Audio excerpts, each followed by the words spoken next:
When markets get noisy, most people do not become more rational. They become more theatrical. They turn up the volume on every headline. They start treating oil like fate, war like a permanent condition, interest rates like prophecy, and every new tool in technology like the final machine that will erase the need for judgment. I have watched this happen for decades. The names change. The slogans change, the television graphics become more colorful, but the behavior is remarkably consistent. A crowd that was willing to overpay for certainty a year ago becomes willing to dump quality for discomfort a year later. That is where some of the best opportunities come from. I have never made my living by pretending the world is calm. The world is rarely calm. I made my living by asking a simpler question: what is actually happening underneath the noise, and what is the market irrationally associating with that noise? The market loves association. If software is under pressure, it will often sell everything with a software label. If interest rate anxiety rises, it will punish any business that smells even remotely financial. If artificial intelligence enters the conversation, investors suddenly act as if every business built on data, workflow, compliance, trust, or analysis is one quarterly report away from extinction. If war raises the price of oil, people behave as though the future earnings power of half the market has to be rewritten by sunset. Most of the time, that is not analysis. It is emotional bundling. It is the habit of tying great businesses to the wrong fear, because fear is contagious and detail is hard. That is the real opportunity I see today. Not the opportunity to guess the next week. Not the opportunity to win an argument about a CPI print or an oil chart or some strategist's year-end target. The opportunity is to buy a small group of businesses that have been pulled lower by broad anxiety, even though their long-term economics remain far better than the market is currently willing to admit. I always prefer to begin with the nature of the business, because price only matters after you understand what is being priced. A wonderful business is not just a company with a famous product. It is not a company with a popular chart. It is not a company that once grew quickly. A wonderful business is one that occupies a position in human behavior, business process, regulation, network structure, or habitual demand that makes it unusually difficult to dislodge. The greatest compounding machines are not always the most exciting to describe at a cocktail party. Quite often, they are the businesses that quietly became the default setting in some important economic activity. And when the market gets distracted, it sells those defaults right along with the speculation surrounding them. That is why I keep coming back to the same kind of question. When the crowd is nervous, what has actually changed? Did the customer habit break? Did the economics of the product collapse? Did the moat truly crack? Did management lose discipline? Did the value proposition stop being obvious? Or did the stock simply fall because the market temporarily stopped caring about the difference between a vulnerable story and a resilient enterprise? That distinction matters more than almost anything else. I can think of several businesses today where the market is acting as though narrative pressure is the same thing as economic decay. I do not believe that is true. I believe the crowd is once again confusing temporary discomfort with lasting impairment. Take a business like FICO. People speak about credit scores as if they are just formulas. That is too shallow. A formula can be copied. A language cannot easily be replaced. What FICO built is not merely a scoring tool. It built the common reference point by which lenders, brokers, financial institutions, and the broader credit system communicate risk. When enough people use the same language, the language itself becomes part of the moat. That is why competitors always look simpler on paper than they look in reality. It is easy to say that a rival score could be cheaper, newer, or technically improved. It is much harder to get the entire lending ecosystem to voluntarily relearn a habit that already sits inside underwriting systems, workflows, expectations, approvals, mortgage processes, and the mental shorthand of everyone involved in the chain. A superior alternative in theory still has to overcome the fact that the incumbent has become embedded in practice. That is the part markets often underestimate when fear rises around competition. Now, can FICO face pressure? Of course it can. A stock can become too expensive. Expectations can outrun a business. Guidance can cool, regulators and market participants can push for more alternatives. Housing-related uncertainty can make investors edgy. Questions can arise about Vantage score, about whether the market wants more competition, about whether some portion of the moat is narrower than previously assumed. All of those questions matter, but they do not automatically destroy the business. A great many investors have a bad habit of moving from the moat is not infinite to the moat is broken. Those are not the same sentence. The first is reality. The second is often panic. If a business has been priced as nearly untouchable, the stock can correct sharply when people realize the world still contains competition, politics, pricing debates, and cyclical uncertainty.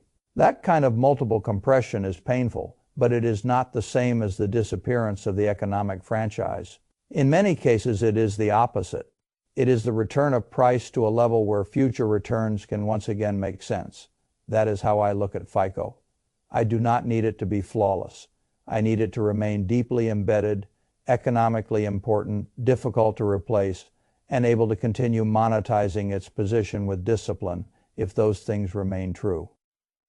Then a market panic about valuation, softer short-term guidance, or the symbolic existence of a challenger can create the kind of opportunity that only appears after people forget how difficult it is to replace habit inside a financial system. The same principle shows up in a very different business like Uber. Many investors still speak about Uber as if it is mostly a speculative app, a transportation middleman, a company waiting to be disrupted by the next technological fashion. That way of looking at it misses what scale, network density, customer habit, multi-sided liquidity, and operational leverage can do once a platform matures. When I study a business, I care enormously about whether the early messy years were necessary to create later clarity. Uber for a long time looked like a company proving demand but not proving durable economics that made investors nervous. Fair enough. But once a network business reaches the point where its scale meaningfully improves reliability, route density, consumer engagement, driver supply, adjacent use cases, and cross-platform economics, the conversation should change. The question is no longer whether the company exists. The question becomes how much earning power the network can throw off once its infrastructure is built. That is why a drawdown in a business like Uber gets my attention. Not because I think it is risk-free, because the market often keeps mentally valuing the company as if it still lives in its old identity, while its actual economics have already migrated into a stronger one. The bear case is always easy to narrate: robotaxis, new entrants regulation, price pressure, labor politics, competitive tension, slower demand. Every platform business has a cloud hanging over it because the imagination of investors is usually more fertile than the practical reality of replacement. What I care about is whether the present business is stronger than the fear attached to it. Uber today is not simply an app people try once. It is infrastructure woven into modern urban behavior. Ride demand, delivery demand, cross-usage, merchant relationships, brand familiarity, routing data, dynamic pricing, and scale advantages all feed into something much sturdier than the old caricature allows. If a stock like that falls substantially from its highs, I want to know whether the earning power was damaged or whether the narrative just turned cold. I find that many fine opportunities come from stocks that were once sold as future stories and later sold down even after they become present realities. Investors love promise on the way up and become strangely unimpressed by evidence on the way down. Uber has already done a great deal of the hard work the market once claimed it needed to do. It has become more efficient. It has demonstrated leverage. It has become more central to user behavior at that point. A cheaper stock price matters more than another dramatic theory about what might someday threaten it. Then there is Intuit.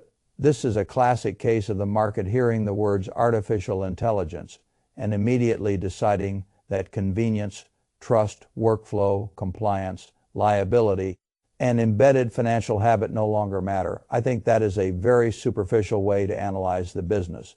People do not buy tax software because they dream of interacting with tax forms. They buy it because they want the complexity removed. They want the path of least friction.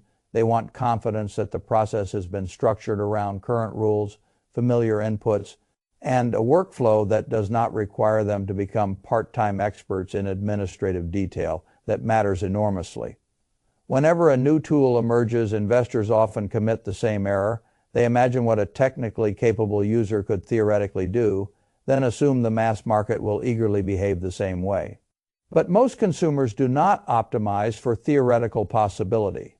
They optimize for ease, confidence, time saved, and reduced cognitive burden. That is why I do not think the rise of intelligent tools automatically destroys a business like TurboTax. It may very well strengthen it if managed correctly. The customer does not want to become a better tax engineer. The customer wants the process handled in a way that feels simpler, safer, and more automatic. That is exactly the sort of environment in which a trusted workflow brand can continue to win. Of course, if a stock has long been priced as a near-perfect compounder, then the market can punish it severely the moment a new anxiety appears. Software valuations compress. Investors group unrelated companies together. Any business with a premium multiple becomes suspect. A narrative forms that AI will commoditize everything. Suddenly, a company that still has strong fundamentals is priced like it has to re-audition for its own franchise. Again, that is where I get interested. I do not need the crowd to stop worrying. I need the price to reflect more worry than the long-term reality deserves. Intuit still sits at the intersection of financial workflow, small business administration, tax behavior, compliance, complexity, and customer habit. That does not make it invulnerable, but it does make it sturdier than the market often assumes during a broad software panic. If the business keeps proving that AI is a tool it can incorporate rather than a force that dislodges it, then a period of fear can end up looking like a gift. A similar but even larger version of the same pattern is visible in Microsoft. When a company becomes as dominant and successful as Microsoft, investors develop a bad habit of assuming that any material pullback must be a sign of some profound invisible failure. In reality, even extraordinary businesses go through periods when expectations get ahead of what the stock can support. Capital allocation choices unsettle the market, and a changing investment cycle creates uncertainty about returns. That is what I see here. The market is wrestling with two things at once. First, Microsoft is no longer viewed only as an almost pristine software company. It is now a company deeply involved in a capital-hungry race for artificial intelligence infrastructure, cloud-scale data center expansion, and ecosystem positioning. The more investors think in terms of giant CapEx commitments, the more they worry that the business is becoming less elegant, less asset-light, and less predictable in its returns. Second, Microsoft is tied in the public imagination to OpenAI and the broader AI wave. A few years ago, that association was treated almost entirely as a blessing. Now, investors are more complicated about it. Concentration risk, spending commitments, platform dependence, and uncertainty about where value ultimately accrues have made the relationship feel less one-dimensional. Those are legitimate concerns. But legitimate concerns do not always equal a bad investment. What matters is whether the company still possesses the qualities that made it extraordinary in the first place. In Microsoft's case, the answer is plainly yes. It still has massive installed behavior. It still sits inside enterprise operations. It still monetizes critical business processes. It still has one of the most powerful distributions in the world. It still has cloud relevance. It still has pricing power in important places. It still has balance sheet strength. It still has management operating from a position of strategic seriousness. When a company like that falls hard enough for investors to start treating its valuation more like a normal business than a crown favorite, I pay attention, not because I assume every concern is false, but because great companies often become attractive when the market temporarily prices them as if complexity is the same thing as deterioration. There is another lesson here as well. Investors tend to forget that dominance creates optionality. A business with scale, trust, customers, data, distribution, and cash can make expensive mistakes and still remain strategically formidable. That does not excuse poor spending. It simply means the margin of resilience is much greater than it would be in an ordinary company. So when Microsoft gets sold down because people are nervous about CapEx AI economics, cloud competition, or the market finally refusing to pay a lavish multiple, I do not interpret that as an automatic warning to run away. I interpret it as a call to ask whether the franchise is weaker or whether the market is finally offering a less irrational price for the same broad set of advantages. Then we have Brookfield. This is where macro fear becomes especially clumsy. Whenever the world becomes uncertain, investors suddenly behave as though capital-intensive, rate-sensitive, globally exposed asset managers have no future, unless the macro environment is immediately perfect. I have never found that to be a sensible way to think. Brookfield is not a toy built for ideal conditions. It is a business designed around the disciplined ownership and management of large real assets, long-duration capital, and complicated opportunities that many others either cannot understand or cannot finance with patience. Businesses like that often look messy to people who prefer clean quarterly narratives, but they can be tremendously rewarding when run by managers who understand cycles. The market's anxiety here is not hard to see. Higher for longer rates, oil spikes, inflation fears, geopolitical instability, concerns about deal activity, questions about financing conditions, worries that a cloudy macro backdrop will reduce appetite for assets, compress multiples, or slow transaction flows. All of that can weigh on the stock. But I always come back to an older truth. Cycles are not only risks for disciplined capital allocators, they are often the source of their advantage. A manager built to deploy capital across periods of fear, dislocation, forced selling, funding stress, or institutional hesitation is not necessarily damaged by uncertainty. Quite often, that uncertainty is the raw material from which future returns are built. The market knows this in calm times and forgets it in tense times. That forgetting creates opportunity. I am not saying a business like Brookfield is easy to value. It is not. I am not saying it should be treated like a consumer staple. It should not. I am saying that when a complex but proven capital allocator with substantial reach and a long record is sold down, mainly because the macro weather turned ugly, investors should be careful not to confuse cyclical discomfort with a broken thesis.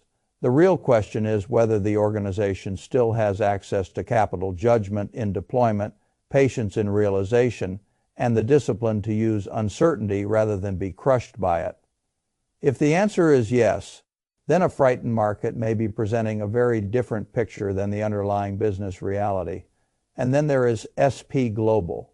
This is one of those businesses that seems obvious when the market is optimistic and suddenly questionable when technology fear becomes fashionable.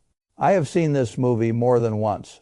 A business built on trusted information, process integration, recurring use, market structure, and reputation gets re-rated downward because investors start speaking as though data is about to become free, analysis is about to become generic, and every domain requiring judgment is about to be flattened into a commodity.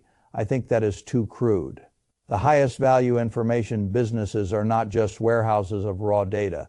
Their value lies in standardization, trust, interpretation, embedded usage, regulatory relevance, brand authority, workflow integration, and the fact that people use them not merely because information exists, but because a recognized intermediary has organized it into something decision-worthy.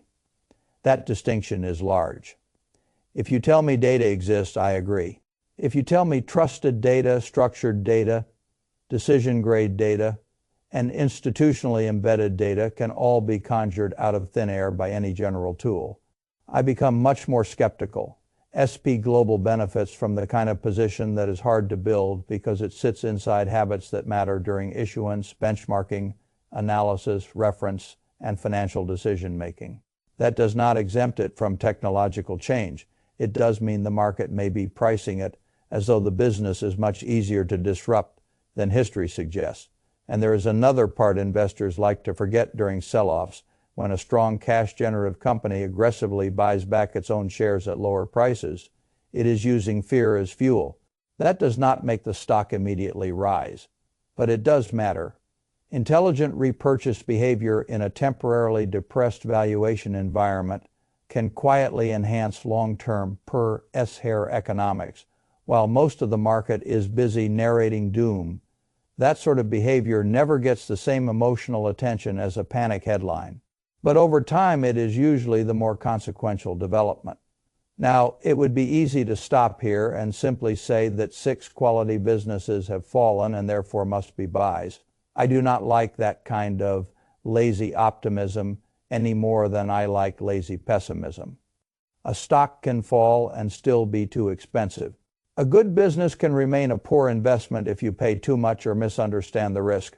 I do not worship drawdowns. I ask what created them. What I see in these cases is not one single explanation. I see a pattern. Some were hurt by multiple compression after excessive enthusiasm. Some were dragged lower by broad software selling. Some were hit by AI fears that treat workflow businesses like disposable utilities. Some were discounted because macro anxiety rose and investors wanted less complexity. Some were pressured by uncertainty around CapEx competition or rate sensitivity.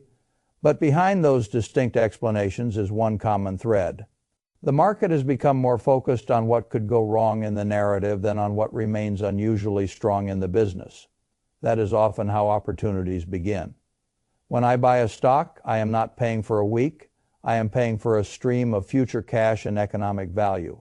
If the stream is likely to remain substantial and durable, then a period in which the market chooses fear over proportion can work heavily in my favor. And this brings me to something larger that I believe many investors get wrong.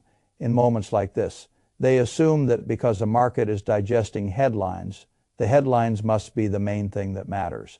But market attention and economic importance are not the same thing. Attention is usually loudest at the exact moment judgment is weakest.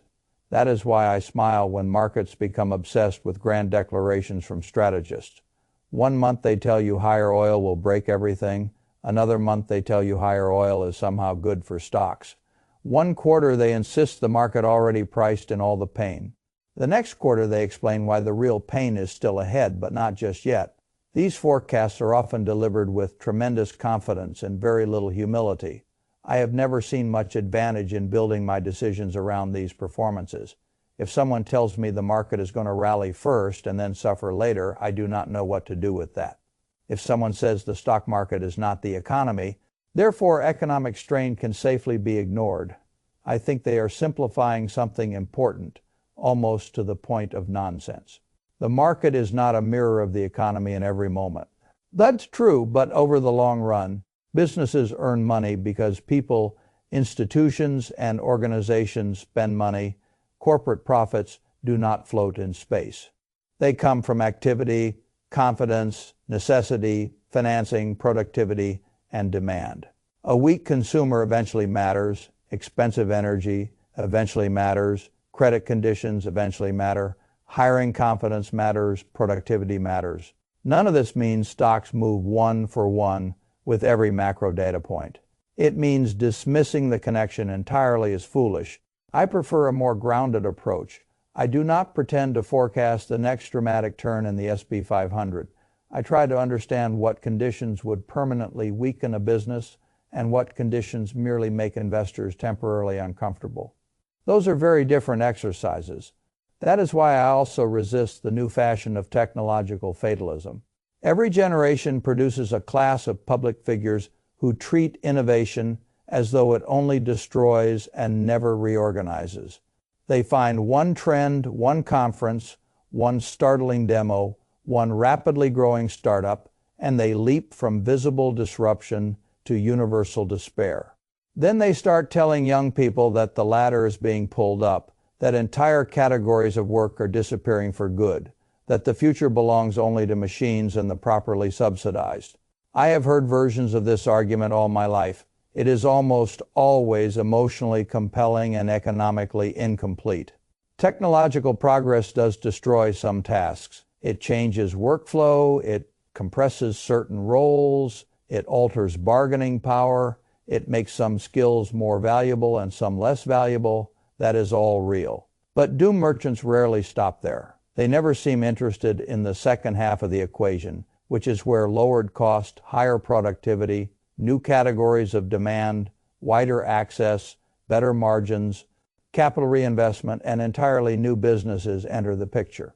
That second half is where the future usually lives. If software engineers become more productive, firms may not simply fire software engineers. Many firms will try to build more. If logistics gets smarter, the world does not stop moving goods. It moves more efficiently. If analysis becomes easier to begin, the amount of analysis demanded can expand. If some tasks become cheaper, other opportunities that once looked uneconomic suddenly become feasible. The pessimists always focus on the job directly in front of them. They ignore the system around it. That is why I am skeptical when people speak about coding, trucking, professional work, or knowledge labor, as if one impressive demonstration means broad replacement is imminent. Real work usually sits inside messy conditions, edge cases, trust requirements, human coordination, liability, regulation, physical unpredictability, and customer preference. A technology can be genuinely useful and still complement labor more than replace it in the practical world. Investors should care about this because fear about the future of work spills directly into fear about the future of great businesses. Once the imagination of the market turns apocalyptic, people stop valuing durable franchises rationally. They begin treating all incumbents as if they are equally exposed and all new tools as if they are equally monetizable. That is not how reality works. A business like Intuit can use AI. A business like Microsoft can build around AI. A business like SP Global can integrate AI while still preserving the value of trusted decision-grade structure. A business like Uber can use technology to improve network utility without surrendering its position. Even a business like FICO may coexist with newer scoring tools precisely because its moat is not raw mathematics, but embedded trust and common language. The market rarely grants enough credit to adaptation when fear is fashionable. That creates the opening. I always try to remember that compounding is not merely a mathematical result. It is the economic reward for endurance. A company compounds when it can remain relevant while deepening customer dependence, widening habit, improving margins, expanding adjacency, and rationally allocating capital through changing environments. Most investors want to buy compounding after it feels safe. By then, the price usually reflects the safety. The better time is often when the business is still sound, but the surrounding narrative has become unpleasant. That does not mean every drawdown is a bargain. It means bargains often wear the disguise of discomfort. When I look across these businesses, I do not see 6 identical cases. I see 6 examples of the same market tendency. Investors are allowing a broad atmosphere of anxiety to do too much of their thinking. They are associating war, oil, software pressure, AI headlines, CapEx worries, and macro uncertainty with permanent business impairment where the evidence often points instead to temporary repricing. That is exactly the kind of climate in which discipline pays. Most people want certainty before they act. The market understands this and almost never offers it cheaply. By the time a company proves every fear exaggerated, the stock has often already moved. By the time the moat is once again described as obvious, the opportunity has narrowed. By the time the narrative becomes clean, the price is usually much less attractive. The money is not made in the period when everyone agrees. The money is made in the period when the business remains substantially intact while public opinion becomes sloppy. That is the whole game as I see it. Ignore the theatrical fog, study the actual engine, ask whether the habit is still there, ask whether the customer still comes back, ask whether the workflow still depends on the product, ask whether the brand still carries trust where trust matters, ask whether the economics still improve with scale, ask whether management still behaves like owners rather than narrators, ask whether the current price now assumes a future harsher than the business is likely to experience. If the answer lines up in your favor, then periods like this should not irritate you. They should interest you. I would rather buy a superior business when the market is distracted by exaggerated fears than chase a fashionable story when the crowd feels brilliant. I would rather own enduring relevance than borrowed excitement. I would rather trust a strong franchise in a weak narrative than a weak franchise in a strong narrative. And I would much rather let time work on the side of economics than on the side of headlines. That is why I keep coming back to these dislocations. A credit language business treated like a threatened utility, a scaled mobility network treated like an obsolete app, a tax and workflow platform treated like a disposable form filler, a dominant software and cloud franchise treated like a reckless capital sink, a disciplined asset allocator treated like a hostage to the next macro scare, a trusted information platform treated like raw data in a world where trust suddenly no longer matters. Those are not the same businesses, but they are all being judged through the same emotional lens. When emotion becomes the lens, mispricing becomes possible. And when mispricing becomes possible in businesses that can still compound, I pay very close attention. Because the great mistake investors make in chaotic times is believing they are being forced to choose between caring about the world and caring about value. You can do both. You can acknowledge that war matters, oil matters, rates matter, politics matter, and technology matters, while still refusing to let the panic attached to those subjects do your valuation work for you. That refusal is not complacency. It is discipline. It is the quiet ability to say that the world is noisy, yes, but not every business exposed to the noise is broken. It is the willingness to separate a scary backdrop from a damaged engine. It is the patience to buy when the market is bundling different fears into one indiscriminate discount. And it is the understanding that some of the best long-term returns do not begin with comfort. They begin with a market that is temporarily too distracted to recognize the strength of what it is throwing away. That is usually when I become most interested, not because I enjoy chaos, because chaos often reveals who is truly durable. And if I can buy durability at a price shaped by confusion rather than by economic truth, I know exactly what side of that trade I want to be on.